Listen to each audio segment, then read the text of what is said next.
You are now in the aft diesel generator space.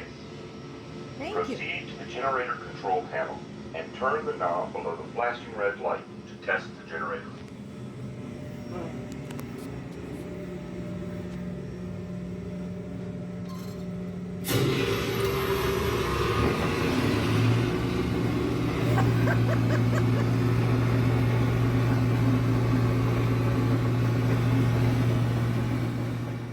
The sun is coming up, are you ready to go? We can take a ride, we can take it slow. Your will is my law, I'ma let you be the boss, 'cause I'll go where you go. I'll take you to a place we can see it all. Step off the edge, I can break your fall. Your will is my law, I'ma let you be the boss, 'cause I'll go where you go. The history of Charleston, just...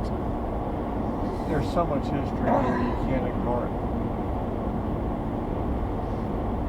Alright, so tell everybody where we are going. Think water, big ship.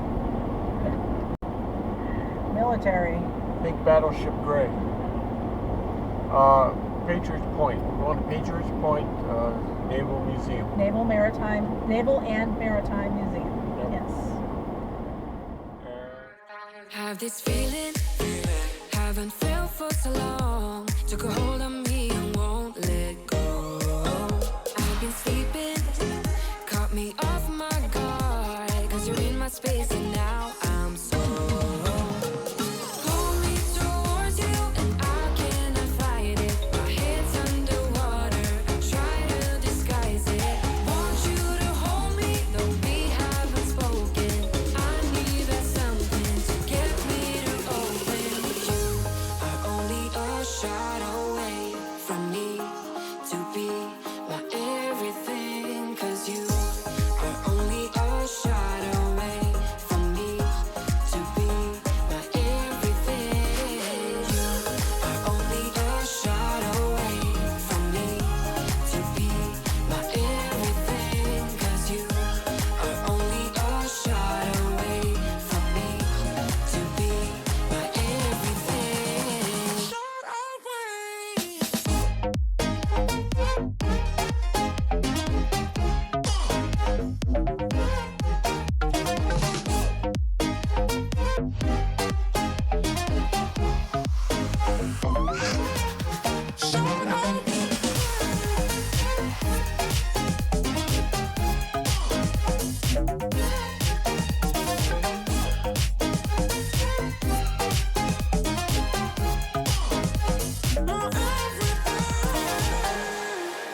Won't let you touch me, won't let you go to my head. 'Cause I know I'm dealing with the devil. But I'm standing with my heart in your hand. And I'm too deep into win this gamble. Pull me towards you and I cannot fight it. My head's underwater, I try to disguise it. Want you to hold me, though we haven't spoken. I need that something to get me to open. You are only a shot away from me to be my everything. 'Cause you are only a shot away from me to be my everything.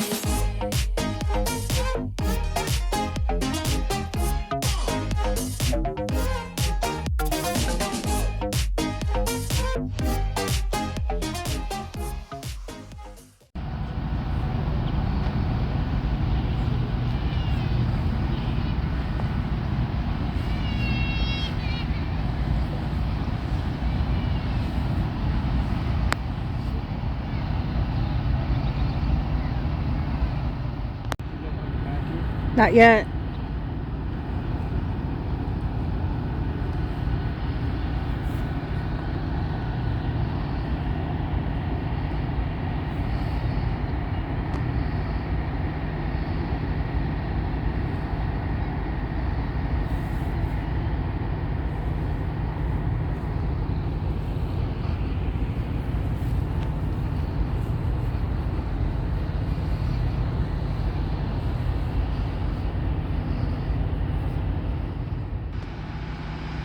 So the closer you get to it, the more you realize how massive this thing is.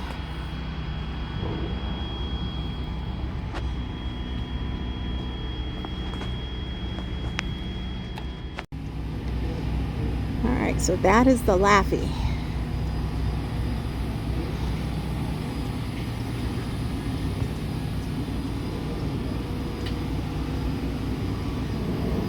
Don't have much information on her just yet.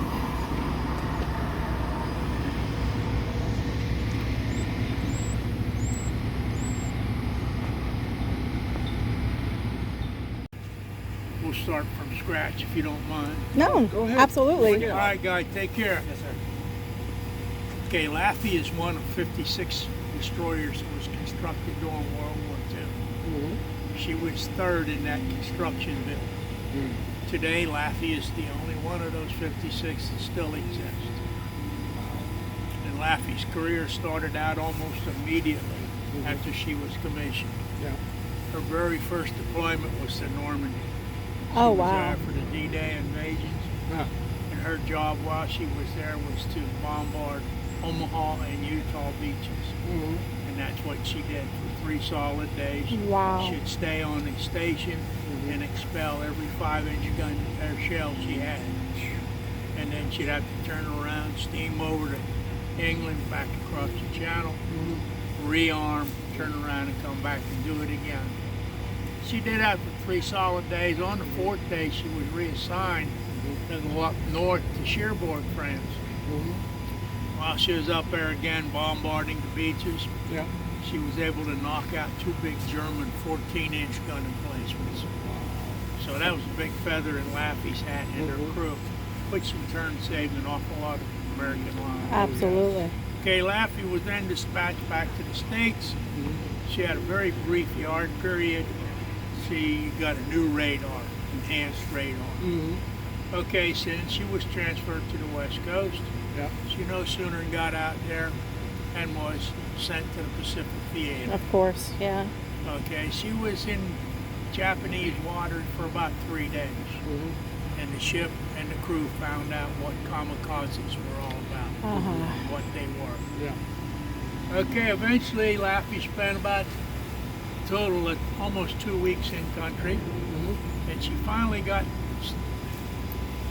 radar picket station number 1 assigned to her. Okay. Okay, let me use this for you. Let's pretend this hatchcomer right here is the island of Okinawa. Okay. Okay, at the time we had destroyers stationed all around it with the new radar, watching what these guys were doing. That big gun mount is the main island of Japan. Okay? Right up here is Laffey Station. Okay. Okay, 8 o'clock on a Monday morning. Be 8:30. Yeah. Laffey's radar picks up this big blob of Japanese aircraft. We didn't see them yet. Laffey went to general quarters, got ready for them. Yeah. As they flew over, this blob turned out to be 60 to 90 Japanese aircraft. Wow. Now, as soon as they crossed the horizon and they actually spotted Laffey, they immediately dispatched 22 aircraft to the Laffey. In an 80-minute time span, those 22 aircraft plus attacked the ship. Wow. First 6 minutes of combat, Laffey splashed 9 aircraft, but they just kept coming and coming. Eventually, 6 of them got through our firepower and literally crashed on the ship. 4 others got through it, dropped 500-pound bombs on the ship. Wow. Needless to say, the ship was in trouble. Now, by this time, an air wing from an aircraft carrier come on by, took care of the Japanese aircraft. Now, Laffey's still by herself. She's on fire. She's in trouble. Yeah. Kids are back here fighting the fires underneath here, all because all these berthing compartments were on fire. They're fighting as best they could. They're putting so much water in here that they're actually sinking the ship. When they realized, somebody told them what was going on, this deck right here, the whole after deck, was already sunk down to the water line. Oh man. So they had to regroup. Now the captain's on his bridge up there. Yeah. He's not up there just scratching his head. I wonder what I should do. He's out looking. He knew he was in trouble. So he's using his new radar, and he found a friendly. And that friendly turned out to be a heavy cruiser. Yeah. And he got permission to go alongside. He did. He went alongside. He tied up. The cruiser sent their men over, able-bodied men over. They continued to put out all the fires, and they dewatered the ship, brought her back up to a normal stance. Come to find out, both sides of the ship full of bullet holes. Wow. So they had to temporarily patch all those things up so they could do some steam. So Laffey was alongside the cruiser for about 6 or 8 days now. Let me back up just a tad. During the 80 minutes of combat, the Laffey did lose 32 sailors. 71 more were wounded out of the 355 men who was on board. So, back to the cruiser. Laffey finally got orders to come back to the States, and she had to come back by herself. Normally in those days, the ships didn't go by themselves, but this was a must. So Laffey had to come back from Okinawa all the way to Bremerton, Washington, by herself, under her own power, which she did. Really? She got into Bremerton, Washington. They immediately put her in a shipyard. Shipyard immediately put her in a dry dock. And just as soon as Laffey settled down on the blocks, they opened the ship to the public in a 5-day time span. They had over 64,000 people come aboard Laffey just to witness what the kids had just gone through. Wow. And I keep saying kids. The average age of the 355 men was 19 years old. And the skipper at that time was only 32. Yeah. They were signing up everybody and anybody. Yeah, but they had to. Now, Bremerton, Washington is not unlike any other port in the United States. The shipyard is usually run by men. No men available. They're all overseas. With a few exceptions. Who did the work on the ship? The local women. Yeah. They come in off the farms. They quit their jobs at a lot of the local little stores. They came out to the ship. They volunteered their services. The day the ship was put in the yards, 89 days later, the ship was back out to sea, fully refurbished, and ready to go. Thanks to the women of the area. But the best part of this whole story is that the war was over when Laffey went back out to sea. Now, that is not the end of Laffey's story. Okay, Laffey's still a young girl. Okay, so she did a lot of peacetime stateside cruising, visited a lot of ports. Guess what? 1950 rolled around real quick. Yep. Laffey had 2 tours in Korea. Again, using these big guns, bombarding the beaches so our troops could get ashore. And when Laffey was recalled from Korea, she would come back to the States, had a major yard period, which we called Navy terminology FRAM, which they basically changed the whole design of the ship. They put the flight deck on her, or a hangar deck, and we were awarded a helicopter, a radio-controlled helicopter, a little baby radio controlled. Okay, now that was designed for anti-submarine warfare. Oh, okay. Okay, now the idea behind that, all your old-timey movies, you see Navy movies, bad guy in the submarine, good guy in the destroyer, they're chasing each other around. Finally, the bad guy says, last trick we got, go dead in the water, stop, shut down. So they did. We know the same trick. We stop, shut down, no more noise. So what we do is start up this helicopter. It's carrying 2 torpedoes. It goes off 3 to 5 miles, and they let it hover out there. And to it for a while, and then we start up our engines and take off. Bad guy says, "Ha, them chicken Americans are taking off. Let's go get them." So they start up all their noisy engines, take off. Here comes the helicopter. 2 torpedoes. Bye, guy. Bye, bad guy. Wow. So, in reality, and on paper, it really worked good. In theory, well, I meant theory and paperwork. Reality, it never happened. Okay, but it was a good weapon. Eventually, it got outdated, and we got qualified to land that UE helicopter on our deck. So we got that qualification so we could do that. They did away with the little ASW drone. They gave it to the Army. The Army reconfigured it to carry high-def cameras of the day. They used it a whole lot in Vietnam. Yep. And they could see out, where they wanted to go the next day or so. And theoretically, I guess it saved a lot of lives. I'm not sure, I don't know. But it was used very much over there. Now, Laffey was reconfigured for anti-submarine warfare. She was very good at it, hunting Russian submarines. So she spent basically her last 7 years in the Mediterranean most of the time, chasing down the Russian submarines, and she did a good job. So finally in 1975, Uncle Sam said, "Girl, you had enough. We're going to retire you." So in 75, she did get retired.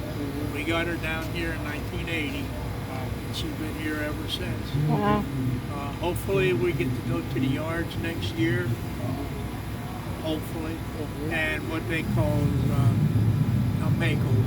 You sure? Little bitty stuff's going to get, a lot of rusty stuff's going to get taken care of. But they want to take the time to make sure she's taken care of. Right, because there is no more of these, and they're not making no more. Now, just a tad bit about the guns, if you want to know about them. Sure. Each one of these barrels is capable of putting out 22 rounds of minute. Now, Wow. That all depends on the chain of events inside. 14 men there, the 8 men down here, then 5 men down below in the magazine. And every one of them's on one. Now, this is all 1940s technology you got here. It's the best gun in the world today. Every Navy in the world wanted it. But we kept it to ourselves. So we started the Lend-Lease program and so on, start giving other countries to ship. But we always kept this upgraded a little bit better than what we were giving away. Now, if you were standing downrange about 9.5 miles, holding a bushel basket, this gun could put that 54-pound projectile in the center of that bushel basket. They were that accurate. That's 1940s technology. Wow. That's why it was considered the better gun in the world. It's still being put on some of the new Navy ships. In a nutshell, there you got Laffey's story. Fascinating. So I'm sure she was portrayed in many of the movies then. Well, actually, my brother-in-law, which the guy got me started in this, he had a group of distinguished gentlemen aboard one Saturday. And he's very good. He's got a computer brain. Anything he's told or read, it's in there and it can come out at will, So he's telling these guys everything he knows about Laffey. Finally gets up on the bridge area, and one of the guys said to another one, said, this would be an outstanding movie. And the other guy, which was Mel Gibson, he said it sure would. And about 3, maybe 5 weeks later, we found out that they had a script almost prepared. Really? Now, just before COVID broke out, they were in Australia getting ready to start shooting film. That's why okay. So, but now it's still on hold. It has never been reactivated. No, I was on board the Kidd, USS Kidd. It's an old Fletcher class. Yeah. And she's a memorial ship in Baton Rouge, Louisiana. Yeah. I was on that for a while, but she was right there at radar picket station number 1. Wow. 1 week prior to Laffey. Wow. And she got hit by one aircraft in her midships area. Yeah. The engine went through the skin of the ship and into the boiler. Oy. The little boiler. Killed 38 men Ouch. on one aircraft. We got hit by 6 and 4 500-pound bombs. Wow. So, oh well. Well, thank you very much Yeah, for your thank you. service. Quite welcome, And guys. thank you for this. Now, you do have a 4.5-minute movie, Inside the Gun Mount. Okay. Gives you a brief description of each of the 14 men up here's job. Gives you some actual World War II battle footage, which was taken in Okinawa. Huh. Okay, so you're more than welcome to go in there, and then, well, if I'm still there, come out and get me, and I'll take you around. Okay. And I should be here for a while. Okay. Thank you very You're much. quite welcome, man. Robert, do you prefer Robert or Bob? Bob. will be Bob? fine. My dad's name was Bob. That's a good name. Yes, to it have. is. Can't misspell that one.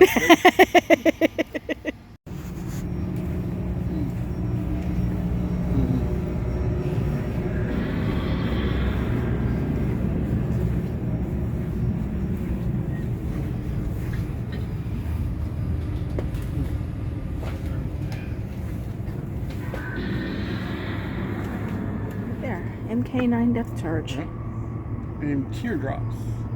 Their streamlined shape and Fins. fins allow them to sink faster. Okay, I get it now.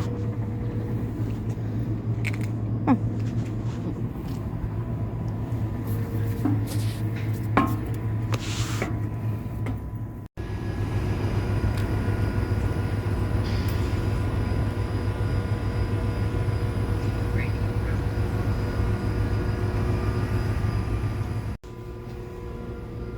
Watch your step.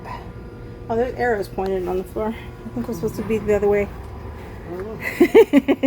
Probably. You started going out backwards. Yep. Yep, so we gotta go around the other way. This is, look at this.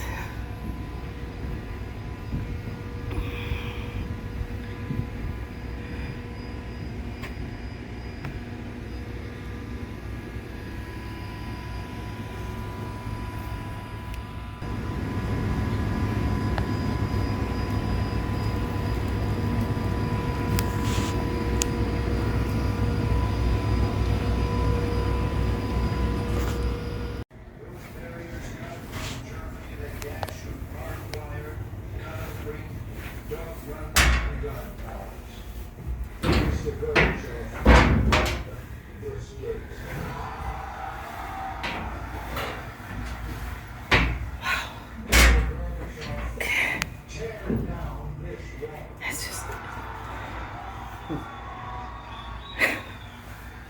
The history here is just phenomenal. yeah, look back here. Look behind you. Oh, I know.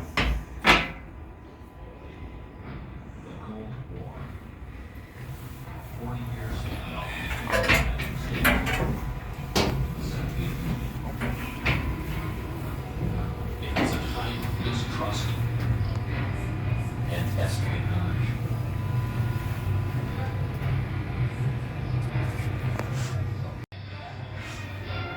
The front lines of the Cold War gradually shifted from dry land to the depths of the ocean.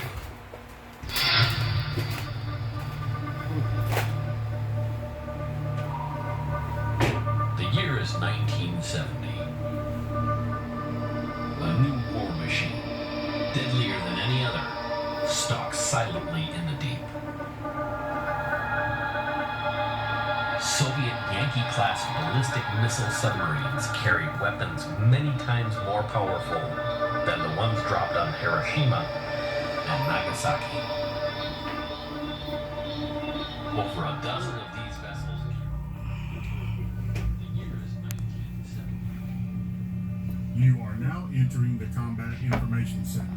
Please carefully make your way in and find a place where you can easily give your attention to the lieutenant standing in front. We invite you to sit in the seats at the radar screens or find a comfortable place to stand. Your 6-minute Cold War CIC experience will begin right away, and your attention throughout this experience is appreciated. Come on, honey. You will be instructed when it is time to exit.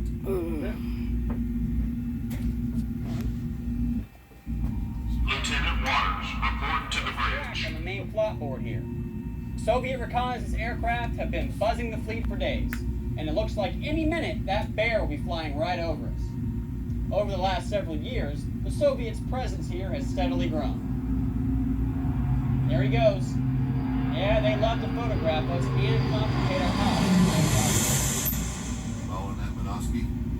Now where you entered is the SP4 radar tech, and he keeps track of the circuits. The techs on the SPAA radars directly in front of me track and monitor both air and surface activity, while those two plotting tables there track our position along with the other vessels around us. Okay, those are ours. A pair of F-4 Phantoms from the Saratoga. They're on their way to escort that Russian bear out of the air. Sounds like he has something. Bridge combat. Sonar contact 036. Range 11,000. Sonar contact 036, 11,000. Bridge,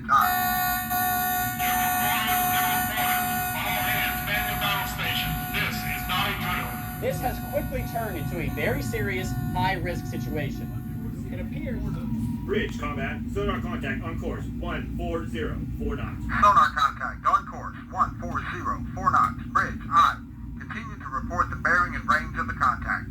Continue to report bearing and range, aye. He's moving slow, at only 4 knots. Submerged and trying to be silent, the class of sub we're dealing with. Got George. Pretty quiet, sir.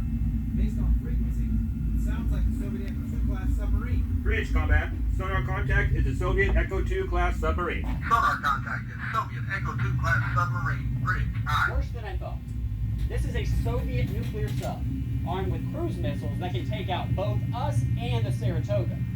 But he has to be surfaced to launch, and we cannot allow that to happen. Sir, there's a different sound. Transient.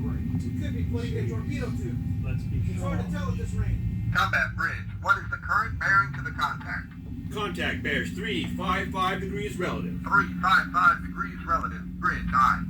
Sonar control. Energize active sonar. Energizing active sonar. Aye. I'm sure he's going to hold him down for a while. Secure from general quarters. Maintain battle condition 3 ASW. You just experienced a small sample of the many tense situations that occur regularly. And one wrong move at the wrong time could trigger World War III. This is a good time for you to exit, as I need to get back to work. If everyone else only knew the situations we face daily.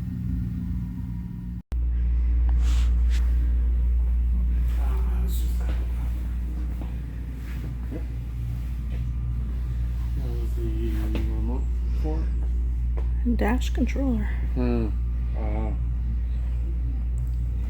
1960s drone.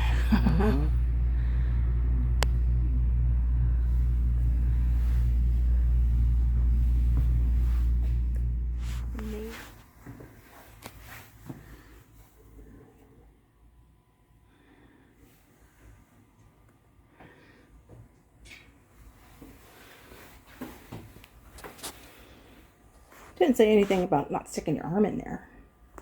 So I said it didn't say anything about not sticking your arm in there. The door's open. The door's open.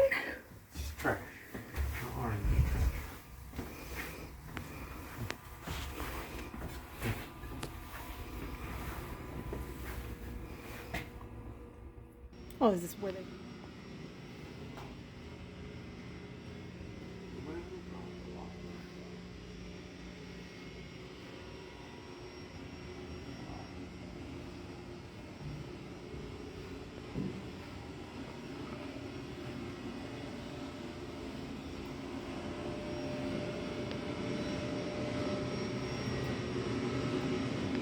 You are now in the aft diesel generator space.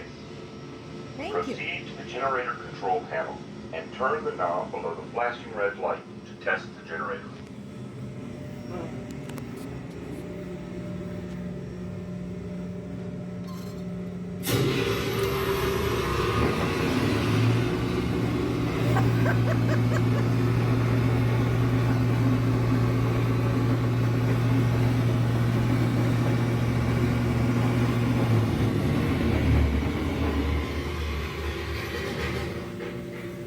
Test complete.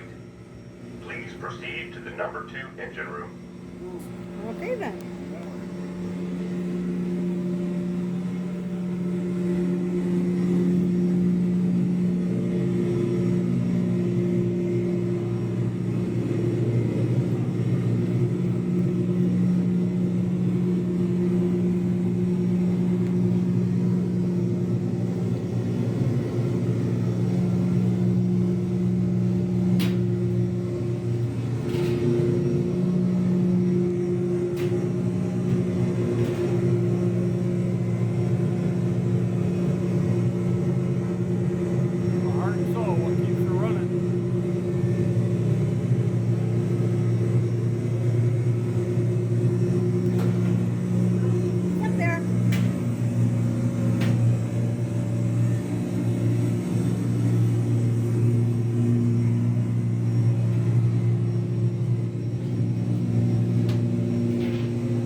Back up, okay.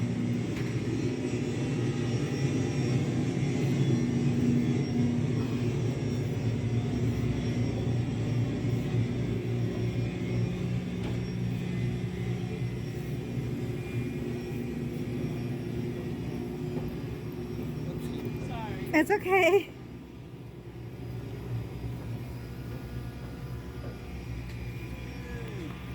Yay! I came out.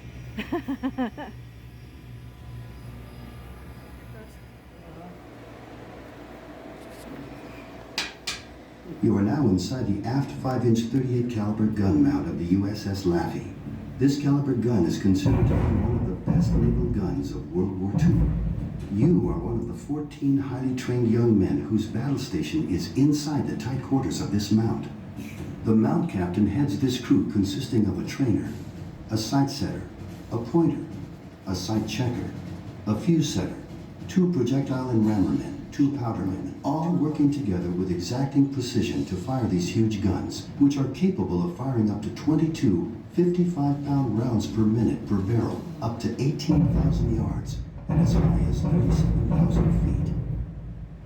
It is 0827 hours, the morning of April 16th, 1945, and the Laffey is on screening patrol off the northern coast of Okinawa when 50 Japanese planes are spotted approaching from the south. Your heart pounds when you hear the call.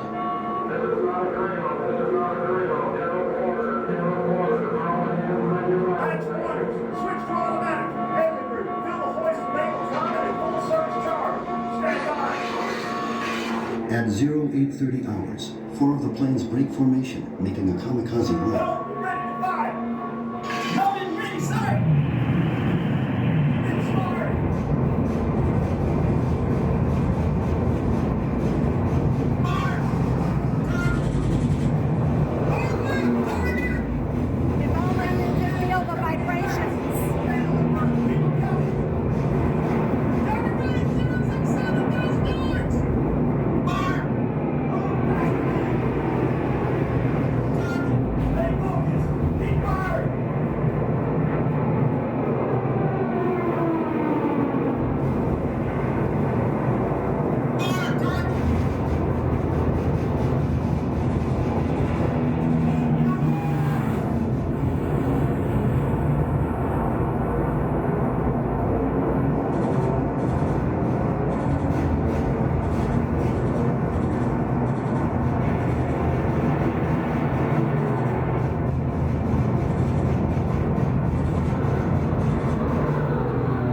suddenly.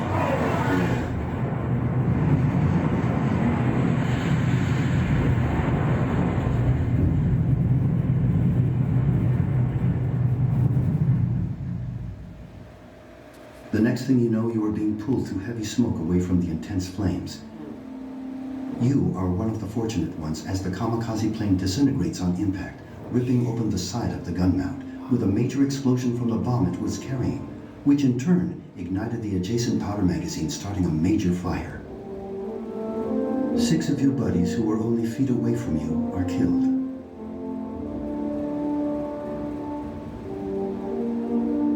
For 80 minutes that morning, 22 kamikaze planes attacked the USS Laffey. The men of this brave ship fought off most, but in the end, she was hit by 6 kamikazes and 4 bombs. Yet still she remained afloat, earning her the nickname, the ship that would not die. On April 16, 1945, 26 men along with the 6 young men inside this mount died during the attack. 71 additional men were wounded. These men sacrificed while bravely fighting off what is now one of the most fierce kamikaze attacks in naval history.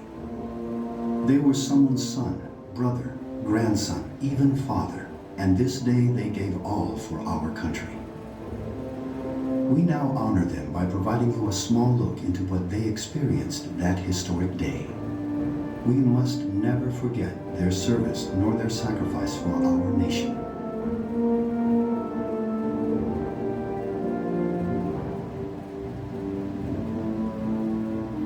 Wow.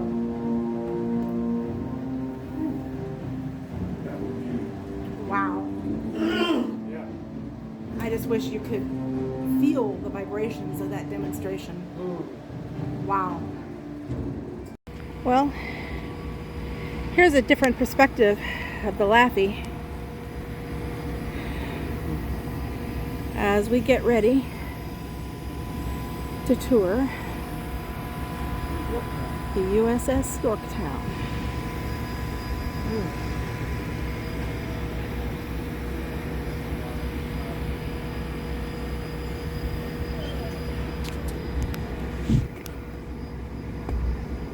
Uh-oh. The sun is coming up, are you ready to go? We can take a ride, we can take it slow. Your will is my law, I'ma let you be the boss, 'cause I'll go easy.